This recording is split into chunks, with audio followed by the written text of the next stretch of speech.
¿Cómo están todos? Bienvenidos a 24 horas en el Perú. Ollanta Humala fue internado en el mismo penal en el que se encuentra el expresidente Alberto Fujimori. Su esposa Nadine Heredia también fue trasladada al centro de detención donde cumplirá con los 18 meses de prisión preventiva. Hola, Diana. ¿Qué tal, Milton, amigos? Muy buenas noches. La justicia determinó una pena de 18 meses de cárcel con fines investigativos dentro del caso Odebrecht. Y con ese tema empezamos hoy 24 horas. Ollanta Humala y Nadine Heredia partieron este viernes rumbo a prisión. El primero en llegar al penal donde cumplirá los 18 meses de prisión preventiva fue Ollanta Humala, quien fue trasladado en helicóptero al penal de Barbadillo en La Diroes, el mismo centro de detención donde se encuentra el también expresidente Alberto Fujimori. 20 minutos después, la ex primera dama peruana Nadine Heredia arribó sonreída al anexo de mujeres de Santa Mónica en Chorrillos. Ambos centros de detención ubicados en el departamento de Lima. Son conscientes de que una situación arbitraria como esta podía suceder, pero a pesar de eso la afrontan con la mayor solvencia, dignamente y con la conciencia tranquila. La noche de este jueves, Humala y Heredia se entregaron a la justicia tras la decisión del juez Richard Carhuancho en respuesta a una solicitud de la Fiscalía. Ambos están acusados de lavado de activos y asociación ilícita para delinquir. Es muy triste lo que está pasando y lo que yo espero de que el proceso del señor Humala y su esposa transcurra rápidamente y de manera transparente. Son investigados por presuntamente haber recibido 3 millones de dólares de la constructora brasileña Odebrecht durante la campaña electoral de 2011, dinero que no habrían declarado. De hallar que Humala y Heredia son culpables, pueden enfrentar una pena de 10 a 15 años de prisión. Stephanie Paz, 24 horas. Como ellos, varios expresidentes de América Latina son investigados por corrupción y malversación de fondos. A continuación le mostramos la lista de algunos de ellos. Luis Inácio Lula da Silva, expresidente de Brasil de 2003 al 2010, condenado en primera instancia a 9 años y medio de prisión por corrupción pasiva y blanqueo de dinero. Dilma Rousseff, expresidenta de Brasil de 2010 a 2016, destituida por presunta manipulación de los presupuestos del gobierno brasileño. Michel Temer, actual presidente de Brasil, es investigado por corrupción, obstrucción a la justicia y asociación ilícita. Ollanta Humala, expresidente de Perú de 2011 a 2016, le fue dictada medida de 18 meses de prisión preventiva como parte de una investigación por presuntamente recibir dinero irregular para la campaña electoral de 2011. Alejandro Toledo, también expresidente de Perú, 18 meses de prisión preventiva en su contra por recibir coimas de la constructora brasileña Odebrecht. Alan García, expresidente de Perú de 2006 a 2011, acusado de recibir sobornos de la compañía constructora Odebrecht. Ricardo Martinelli, expresidente de Panamá, acusado de corrupción y espionaje político. Otto Pérez Molina, expresidente de Guatemala, acusado de asociación ilícita, cohecho pasivo y defraudación aduanera. Mauricio Funes, expresidente de El Salvador, acusado de lavado de dinero, malversación de fondos y enriquecimiento ilícito. Stephanie Paz, 24 horas.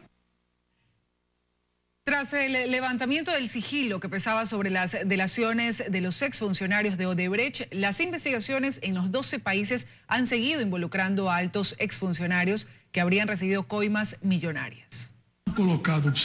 1 mes y 12 días han pasado desde que la Procuraduría General de Brasil levantó la reserva a nivel judicial sobre los expedientes del caso Odebrecht, en el que se juntan documentos, audios y videos que fueron entregados por 77 ex ejecutivos de la transnacional brasileña a cambio de reducciones significativas en sus penas. A partir de ello, las fiscalías de los 12 países involucrados en el escándalo han recibido y procesado la información realizando la par acciones que han derivado con la detención de altos funcionarios públicos. En Perú, por ejemplo, donde la transnacional brasileña habría pagado más de 29 millones de dólares en sobornos. La justicia de ese país ha dictado orden de prisión preventiva contra el expresidente Ollanta Humala y su esposa. También están detenidos altos exfuncionarios del gobierno de Alan García, relacionados a las comunicaciones y transporte. Aquí entre 2005 y 2014, la empresa obtuvo más de 143 millones de dólares en contratos. En Argentina, un escenario similar. Aquí la empresa habría pagado más de 35 millones en un periodo que coincide con las presidencias de Néstor Kirchner y Cristina Fernández, obteniendo ganancias por encima de los 270 millones millones de dólares. Actualmente la empresa brasileña en este país tiene prohibido contratar con el Estado. La justicia conoce ya los nombres, pero sobre ellos mantiene un sigilo que no permite que ni la ciudadanía ni la prensa acceda a ellos. En Colombia, donde Odebrecht pagó 11 millones de dólares y obtuvo ganancias por encima de los 50 millones en contratos, la Fiscalía ha confirmado que la transnacional brasileña asumió costos en las campañas presidenciales en 2014 del ahora presidente Juan Manuel Santos y también de su rival Óscar Zuluaga. Venezuela es quizás el país donde menos se ha avanzado en el tema. Aquí la transnacional brasileña habría pagado 98 millones de dólares a funcionarios públicos de los gobiernos de Hugo Chávez y Nicolás Maduro. Justamente a él se acusa directamente de haber pedido dinero para financiar la campaña del expresidente Hugo Chávez. Aquí la Fiscalía General acusa al Tribunal Supremo de Justicia de bloquear las investigaciones. En Ecuador, donde el Departamento de Justicia de Estados Unidos aseguró que se habrían pagado 33,5 millones, hay actualmente 9 procesados y 2 más estarían por sumarse al caso. El exministro de Electricidad Alexei Mosquera y Ricardo Rivera, tío del vicepresidente Jorge Glass, son hasta ahora los nombres más relevantes en la investigación. A criterio del analista Francisco Huerta, la realidad de Ecuador en este tema no tendría razón para ser ajena al escenario latinoamericano. Parece que se destapó la caja de Pandora. No creemos que el Ecuador sea un caso de excepción en ese sentido. Y una corrupción que en el caso de las coimas de Odebrecht se ha movido en ámbito presidencial, aquí esté a nivel de tío de vicepresidente. Argumento compartido por la oposición, que tramita el pedido de juicio político al vicepresidente Jorge Glass. Roberto Gómez, asambleísta de Creo, asegura que las pruebas que hasta ahora se han entregado demostrarían la relación de Glass en los casos de corrupción, que si bien es cierto, dice, no es culpable, es al menos responsable. Se ha aceptado públicamente que existe la responsabilidad política por parte del vicepresidente. El dato es que él quiere solamente tener la responsabilidad política por lo bueno y que si él solo quiere recibir los aplausos acá en la Asamblea, vamos a hacer que reciba también la sanción. Por ahora en Ecuador la solicitud de juicio político en contra del vicepresidente Jorge Glass está en la mesa del CAL. A la par, la Fiscalía General ha admitido que los sobornos de Odebrecht en Ecuador superarían los 33,5 millones señalados por el Departamento de Justicia de los Estados Unidos. Carlos Acoto, 24 horas. Expectativa por la reunión de este martes del Consejo de Administración Legislativa que deberá decidir si procede o no la solicitud de juicio político en contra del vicepresidente de la República, Jorge Glass. Oposición y oficialismo alistan sus posiciones sobre sus votos. Alianza País considera que sus 5 representantes al Consejo de Administración Legislativa deben actuar orgánicamente y promover el archivo de la solicitud de juicio político en contra del vicepresidente Jorge Glass. Lo que corresponde es el archivo de este planteamiento que no tiene ni el rigor técnico ni siquiera el rigor político, pues se trata de una maniobra basada en manipulación, en desinformación, de recortes de prensa, de audios, de videos, donde no hay ninguna prueba relacionada con la participación del vicepresidente en ningún acto de corrupción. Sin embargo, la oposición cuestiona esta afirmación, pues el oficialismo no puede adelantarse a pedir el archivo antes de que el CAL se reúna, desconociendo los procedimientos legales y administrativos de la Asamblea. Bueno, es un error el decir que tiene que ir al archivo aún antes de revisar el anuncio de las pruebas, que es lo que corresponde, anuncio de la prueba. Cometería un error si es que no aprueba en el CAL, porque la sustanciación de las mismas tienen que dárselas los legisladores en su totalidad en el plenario. La presidenta de la Comisión de Fiscalización, María José Carrión, informó que este lunes se reunirá el bloque de Alianza País para definir posiciones con respecto al pedido de juicio político en contra de Glass. Defiende la idea de que las resoluciones deben respetarse. Por más que nuestros compañeros tengan roles como presidente de la Asamblea, vicepresidentes, vocales del CAL, presidentes de comisiones, cuando hay reuniones del bloque, esa jerarquía se pierde. Y lo que ocurre en nuestras reuniones de la organización política es que se discuten políticamente los temas, que esas posturas sirvan para tomar las mejores decisiones. El Consejo de Administración Legislativa se reunirá este martes a las 14 horas para determinar si progresa la solicitud de juicio político en contra de Glass y pasa a la Corte Constitucional o se archiva en el intento. En Quito, Ana María Cañizares, 24 horas. El gobierno está a la espera de una respuesta de Estados Unidos al beneplácito solicitado para que Alexis Mera se convierta en embajador en ese país. Así lo dijo la canciller María Fernanda Espinosa, quien estuvo en el gabinete itinerante que se desarrolla en la provincia de Orellana. Hasta el Coliseo del barrio Paraíso Amazónico arribó el presidente de Lenín Moreno, quien se reunió con representantes de la FENOCIN. Aquí se expusieron necesidades y compromisos de campaña.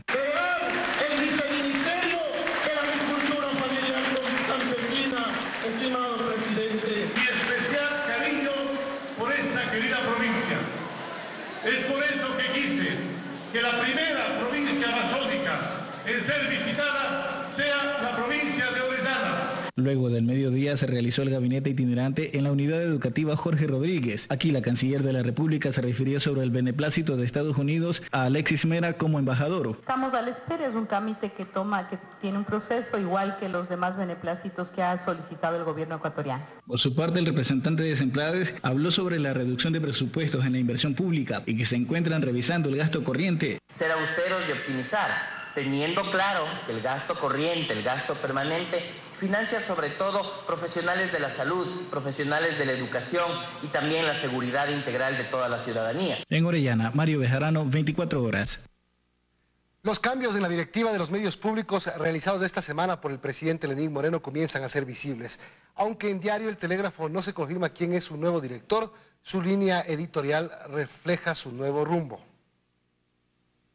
Y así lo refleja el editorial de hoy, donde El Telégrafo no únicamente hace referencia a la reunión de Lenín Moreno con los dueños de los medios de comunicación privados, sino que además la aplaude. Textualmente dice: uno de los fundamentos de las sociedades democráticas es la libertad de expresión. De allí el esfuerzo del primer mandatario por defenderla. De hecho, la reunión con los comunicadores demostró su compromiso con esta postura. Ahora corresponde aprovechar este nuevo ambiente para dejar atrás los enfrentamientos. Esto contrasta con la forma en la que se había manejado el medio de comunicación cuando Orlando Pérez estaba enfrente. Pero la portada de hoy es distinta. Incluso se visualiza una imagen amplia del alcalde de Guayaquil. Y el diario aún no tiene nuevo director. Nos han informado que por ahora únicamente hay un encargado y que posiblemente se tomen ya decisiones el día lunes, una vez que se ha posesionado el nuevo gerente de medios públicos, Andrés Michelena. Lo que no se nos detalló fue quién escribió entonces el editorial. Mientras los representantes de los medios de comunicación privados aseguran que ellos sienten un ambiente de tranquilidad. Perfecto, lo siento en el Ecuador, no solo como un comunicador, lo percibe en todas partes, que hay un ambiente de mucha más armonía nacional. Pero insisten en que estas palabras del primer mandatario y ese acercamiento debe concretarse en algo más. Cambios en la ley de comunicación.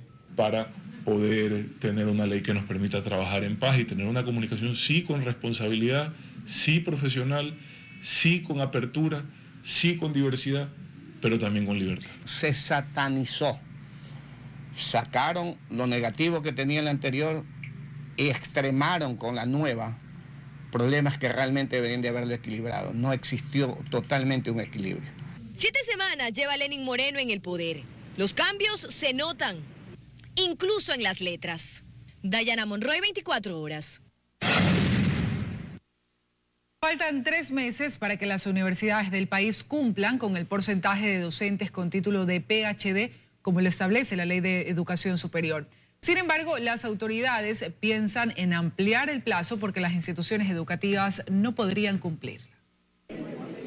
Hasta octubre de este año, las universidades del país deben tener el 70% de su planta docente con el título de PhD, pero el tiempo está en su contra, pues no les alcanzaría para cumplir con la 13ª disposición transitoria de la LOES. Por ejemplo, la Escuela Politécnica Nacional tiene el 50% de sus docentes con doctorado. Tenemos este momento 116 profesores titulares con doctorado y tenemos 46 cursando doctorados en todas partes del mundo. Calderón dice que es importante que se flexibilice el tiempo para que las universidades puedan cumplir con la Ley de Educación Superior. Lo razonable es evaluar en qué punto estamos las universidades. Nosotros estamos en un proceso. Manejamos nosotros las bases de datos de los que han retornado con títulos de maestría y doctorados becados por CENESID.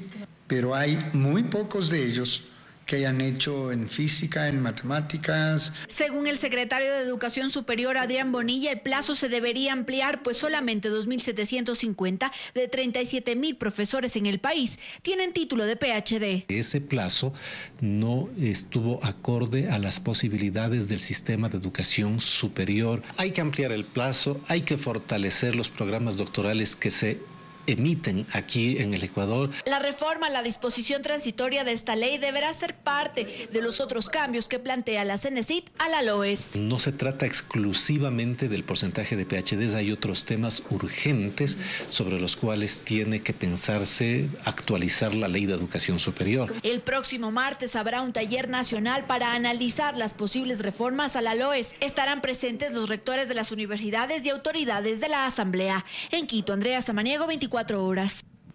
Más noticias. Petroecuador seguirá vendiendo gasolina extra y súper de menor octanaje a la norma INEN hasta finales de 2018. Fue una disposición del Ministerio de Industria y Productividad en coordinación con la Agencia de Regulación y Control Hidrocarburífero. Es una decisión gubernamental que se tomó en 2014 después de haber mejorado el octanaje de la gasolina extra y la súper en 2012. La gasolina extra en el Ecuador pasó de 81 a 87 octanos y en 2014, para entrar a la repotenciación de la refinería de Esmeraldas, se empezó a producir gasolina extra de 85 octanos, mientras la súper, que había pasado de 90 a 92 octanos, desde 2014 volvió a bajar a 90 octanos. La Agencia de Regulación y Control Hidrocarburífera debería pedir explicaciones a la refinería el por qué. Si está repotenciada, ¿cuál es la razón para no producir gasolina del objetivo para el cual fue repotenciada? Es decir, el mejoramiento de la calidad de las gasolinas en el Ecuador solo duró 2 años aproximadamente, pues desde 2014 se volvió a bajar el octanaje y ahora se prorroga la producción y venta de combustibles con esas condiciones, que están incluso por debajo de las normas técnicas en el país. Nos preocupa a nosotros porque después de estas decisiones el que se siente afectado son los consumidores finales. Pero el perjuicio va directamente al bolsillo de los propietarios de vehículos que consumen la extra y la súper, y también va en perjuicio del medio ambiente, según explica este mecánico automotriz. Y vamos a emitir más contaminaciones al medio ambiente, en perjuicio del ambiente de los seres humanos y un desgaste prematuro de motores. Es decir, una gasolina de mala calidad como la que estamos consumiendo en el Ecuador genera un mayor trabajo y desgaste de las piezas de los vehículos que trabajan en la combustión directamente. El sensor de oxígeno y el analizador catalítico deberán cambiarse con mayor frecuencia que con una gasolina de buena calidad. Nos damos cuenta que vehículos de año a año dan problemas para pasar la revisión vehicular, tanto en monóxido de carbono como en hidrocarburos. ¿A qué se debe eso? A un desgaste prematuro, porque tanto sensores de oxígeno como los catalizadores tienen que hacer un esfuerzo extra. Las autoridades aún no han dado detalles de los argumentos técnicos y económicos para el país que les llevó a tomar esta decisión. En Quito, Freddy Paredes, 24 horas. En promedio, 2 de cada 10 vuelos internos se atrasan o se cancelan en Ecuador. La Dirección de Aviación Civil tiene un reglamento que obliga a las aerolíneas a indemnizar a los pasajeros en caso de irregularidades en las frecuencias. Estuvimos de retraso todo el día y que esperábamos llegar a las 4 de la tarde, estamos llegando a las 7:30 de la noche. Mi vuelo era a las 3:30 de regreso, salimos 6:30. Este es un panorama común en las terminales aéreas de Ecuador, vuelos que se retrasan y que incluso se cancelan. Porque el avión se había dañado. Pasajeros molestos que llegan a sus destinos pero no con sus maletas. Venimos sin maleta todavía. Hay que esperar la maleta hasta la de madrugada, dice que viene. Según información de la Dirección de Aviación Civil, en 2016, 2 de cada 10 vuelos nacionales sufrieron retrasos e incluso cancelaciones. Una estadística más actual de la entidad indica que en mayo de 2017, TAME cumplió con el 87% de las rutas sin inconvenientes, cancelando el 2% de ellas y demorando casi el 11%, mientras que LAN canceló en vuelos internos el 2,80% de sus operaciones y demoró más del 6%. Por su parte, Aerogal cumplió con el 82% a tiempo, canceló más del 3% y demoró cerca del 15% de sus rutas. ¿Qué podemos hacer? Nada.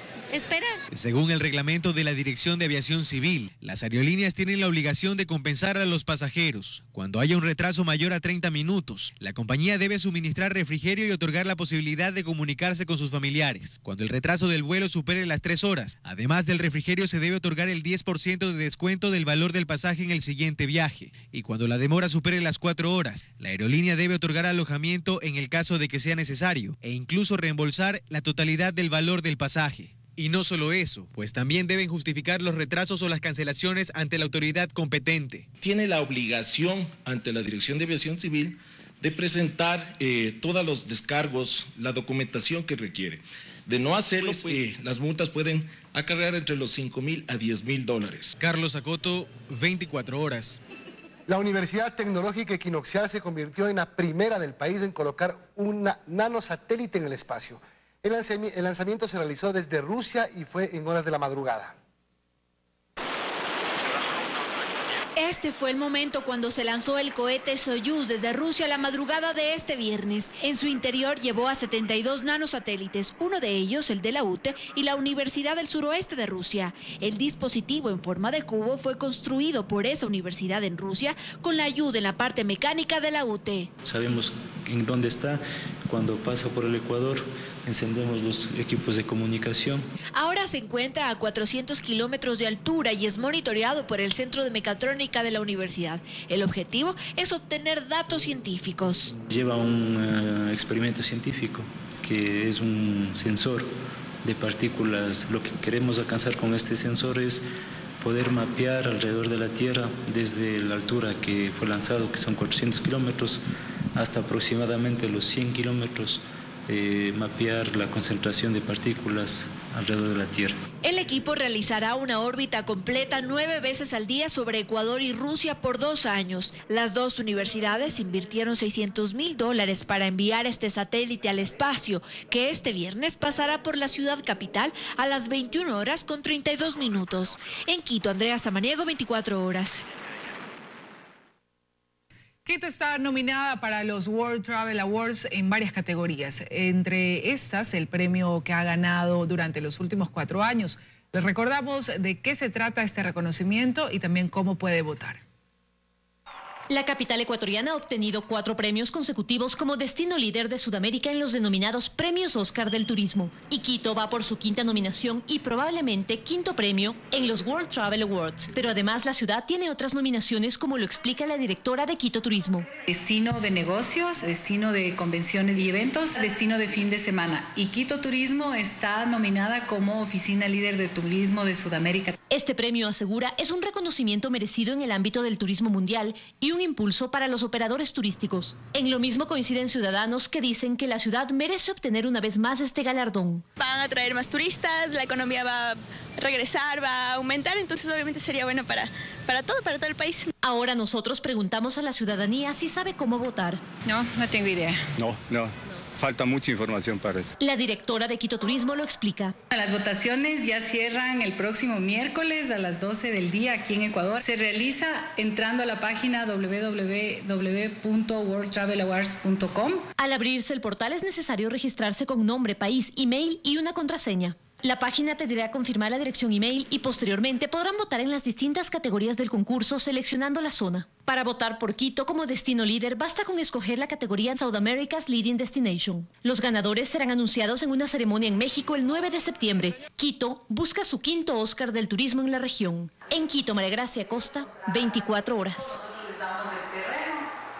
Más de 3 toneladas de drogas ha incautado la policía en los últimos 3 días. Guayas, Manabí, Los Ríos fueron las provincias donde se realizaron los allanamientos. La policía no descarta conexiones entre las bandas narcodelictivas.